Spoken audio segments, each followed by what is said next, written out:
Inabisuhan na ng Government of the Philippines ang International Criminal Police Organization o Interpol tungkol sa kaso ng dismissed Bamban Mayor Alice Go ayon kay Senator Risa Ontiveros noong Miyerkules.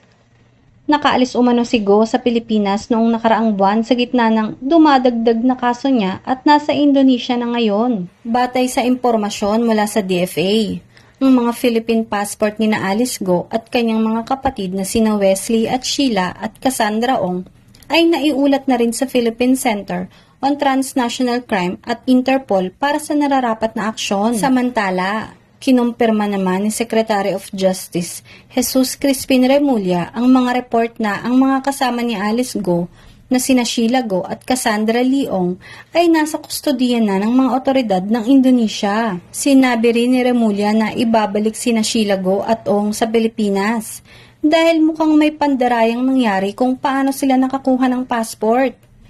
Kasunod ng kahilingan ni Executive Secretary Lucas Bersamin na kanselahin ang mga pasaporte ni Go at ng kanyang mga kasama, idiniin ni Remulla na ang mga passport ay hindi maaaring kanselahin.